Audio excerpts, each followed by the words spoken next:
Boa noite. Tudo bem com vocês? Se estiver muito alto lá, você pode para baixar. Se estiver muito baixo também, pede para levantar. É uma grande alegria nos revermos, muitos de nós, com essa proposta, não digo ousada, mas uma proposta, um desafio para todos nós, trabalhadores do movimento cristão espírita. É uma proposta e é um desafio porque ao longo dos anos nós temos observado, via de regra, que a esmagadora maioria das pessoas tem uma dificuldade enorme para buscar em si os recursos necessários e indispensáveis para o desenvolvimento. A esmagadora maioria das pessoas que vivem no planeta, sabemos nós, subempreitam a vida, não é isso? Estou colocando isso para resgatar a última palestra do Capitólio, e já fazer uma sequência só. Todos nós temos recursos inestimáveis à nossa disposição, físicos, biológicos, que nós não utilizamos na sua integridade, fora os emocionais, fora os psicológicos ou mentais, e aí quando fala em espiritual complicou, porque a grande maioria da pessoa nem sabe que tem espírito, Então a maioria das pessoas que estão no planeta vivendo a materialidade encaram-se como um ser psico-biosocial, ou seja, nós temos um corpo, nós temos um campo emocional e nós temos uma mente ligada ao cérebro, mas é tudo matéria, Físico, sentimento no coração, sabedoria e outros na mente ou no cérebro, não é isso? E aí quando você vai falar em sexualidade, complicou, porque aí a sexualidade está onde? Está no órgão? Está no corpo inteiro? Está nas reações químicas? Está no cérebro? Aonde está? Está no espírito. Como todas as outras faculdades do homem e as suas riquezas dormem em latência no espírito.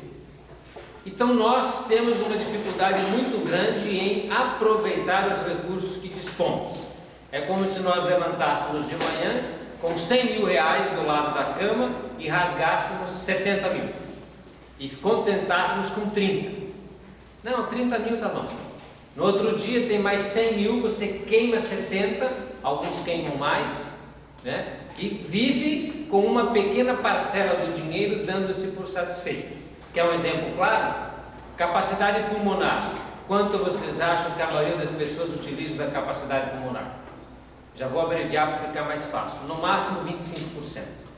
75% da sua capacidade pulmonar circulatória não é usada. Não é usada. Quer dar um exemplo? Facinho. Hoje a gente sai daqui e vamos dar 4 voltas em torno do quarteirão, correndo. Duvido que alguém aqui consiga fazer. Talvez alguns, mas vai ficar... É isso? Ou começou a usar mais que 25% do pulmão e do coração, o corpo começa a reagir de uma forma diferente. O que está acontecendo? Cérebro, quantos por cento do cérebro a gente usa? 10? Olha lá. Parabéns a vocês. Olha lá. Parabéns, porque aqui em Piuí a gente sabe que o pessoal é muito inteligente.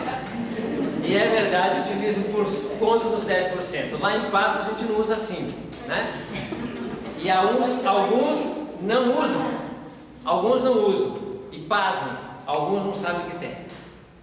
Nem sabem o que tem certo, Então, por quê? Porque nós vivemos numa época que pensar dá trabalho. A gente usa Ctrl V, Ctrl C, ou o contrário, Ctrl C, Ctrl V, cópia, cola. Difíceis as pessoas que desenvolvem uma argumentação própria e têm uma opinião própria a respeito dos assuntos. Se nessa semana eu li a Veja, e lá tem um renomado economista que tem uma tendência econômica, eu vou conversar a minha semana baseado nesse economista.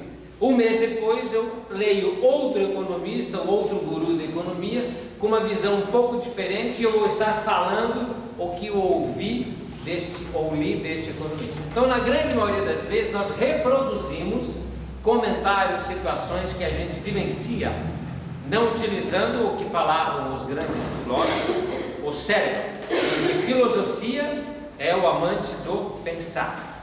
As pessoas não filosofam mais, não reflexionam. As pessoas não perdem mais esse tempo. alguns se acomodam e alguns se tornam apáticos. Então nós temos pessoas preguiçosas mentalmente falando. Raríssimas as pessoas que não têm preguiça mental. A grande maioria tem. Fora da preguiça física, do sedentarismo e tantas outras situações que a gente não faz. Então quando a gente vai falar em trabalhador, normalmente a gente já insere o trabalhador dentro de um campo limitado de trabalho. Ok? Isso sempre. Você vai entrar numa empresa, o emprego é novo. Você entra dentro da empresa e aí você vai aprender a trabalhar dentro daquela empresa. Que hora que você entra, que hora que você faz, quais são os processos, quais são os procedimentos, normas.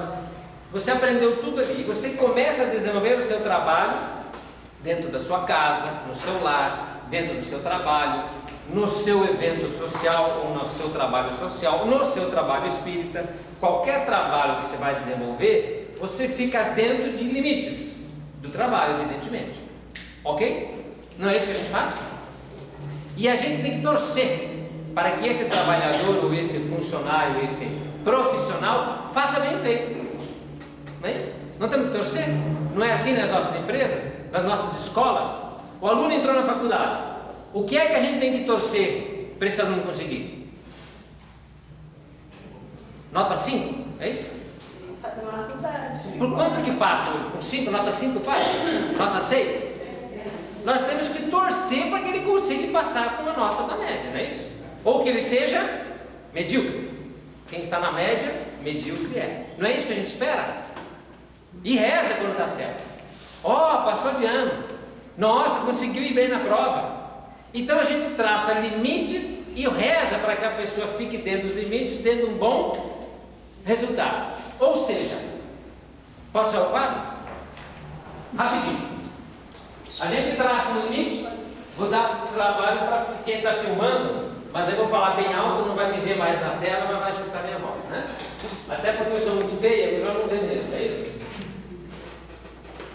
Aqui dentro nós temos o nosso centro espírita, a nossa casa, o nosso trabalho, e nós estamos delimitando aqui uma série de ações, atividades, trabalhos para a gente desenvolver dentro da casa espírita, por exemplo. Aí nós temos lá o passe, nós temos a aula frutificada, nós temos a evangelioterapia, nós temos as ações sociais, nós temos evidentemente o que a FEB determina, nós temos as reuniões, nós temos os dirigentes, os coordenadores, clube do livro, não é isso? Livraria espírita, o que mais tem de atividade? Escola infantil. Escola infantil, alguns têm asilo, outros têm creche, tem casas espíritas que têm hospitais, não tem? Tem casa espírita que tem hospital, e tem casa espírita que tem hospital psiquiátrico, que é mais que hospital, né? Não é assim? E aí normalmente a gente tem que trabalhar aqui dentro. E a gente torce muito para que as pessoas desempenhem um trabalho excepcional dentro desses limites traçados pelo que a gente entende que são as nossas atividades, não é assim? O que acontece ao longo do tempo, em qualquer atividade? Primeiro dia de trabalho, 20 pessoas compareceram. Depois de um ano, quantas pessoas sobram dos 20? 5? Viu? E é bom mesmo. Depois de um ano, dos 20 ele sai, nós temos 5 pessoas. O que aconteceu com os 15? Desistiram. Por que desistiram? Tiver persistência.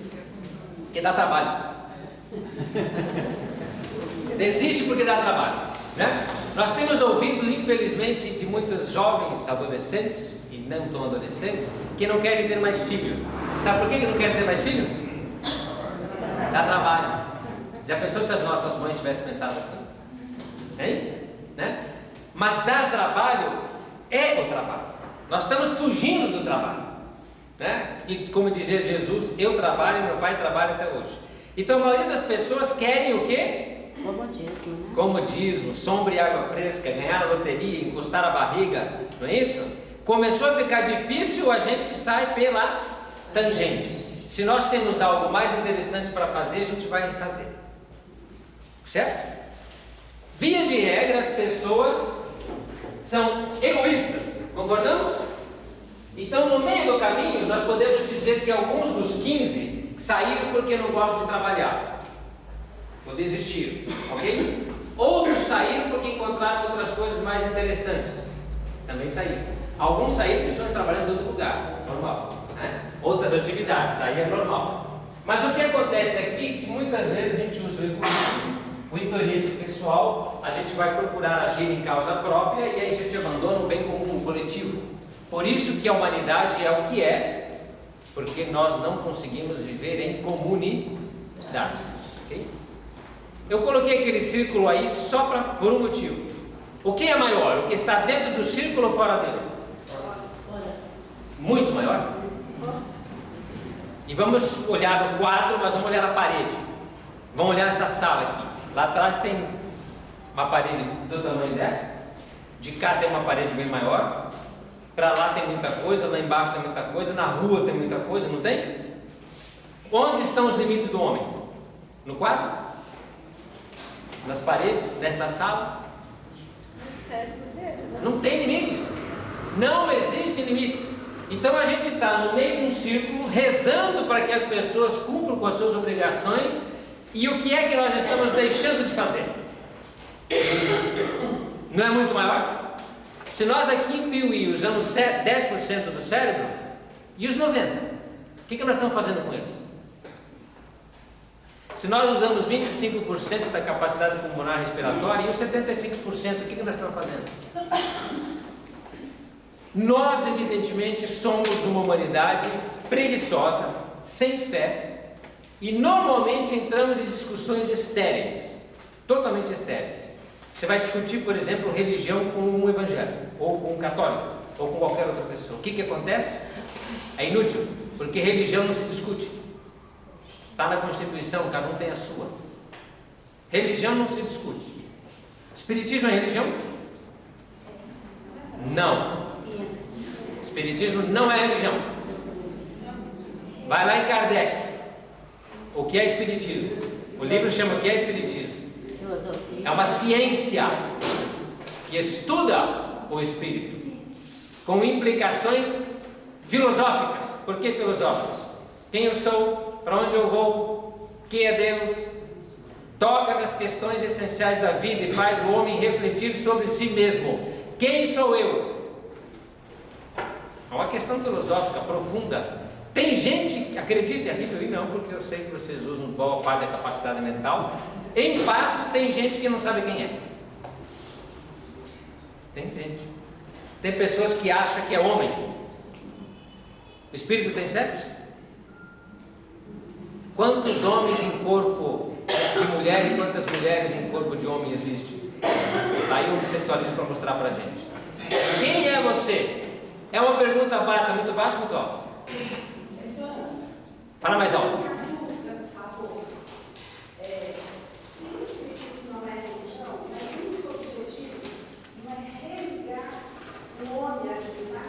Bem lembrado.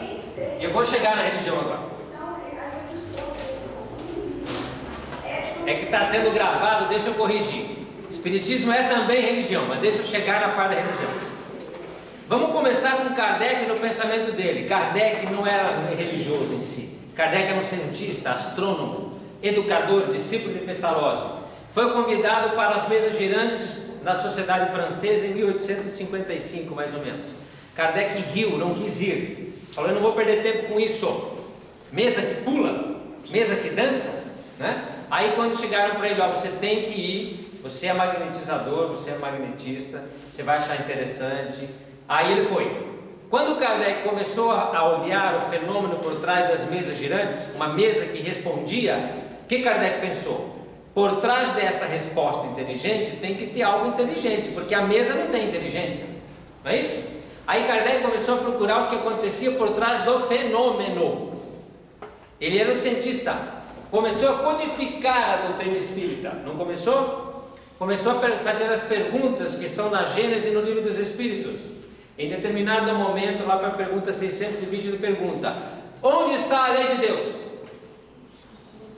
Na consciência. Ponto. Se está na consciência, porque de quando em quando na humanidade precisaram vir os grandes pensadores e filósofos, os profetas? Os espíritos respondem: porque precisavam lembrar o homem do seu dever com Deus, com a natureza e consigo mesmo. Aí Kardec pergunta: quem é então o maior modelo da humanidade? O que os espíritos respondem? Jesus. Aí Kardec senta e fala: pera um pouquinho, Jesus, o que é que Jesus tem a ver com isso? Kardec pensou em qualquer um menos Jesus. Para Kardec, quem era Jesus? Líder religioso. E tem gente até hoje que acha que Jesus veio para fundar uma igreja, é um líder religioso. Isso é uma falácia. Jesus veio no seio da igreja, como os saduceus, os escribas e fariseus, esteve junto da igreja durante o seu mandato, junto dos Césares, dos governos da terra. Qual o único título que Jesus colocou sobre os seus ombros?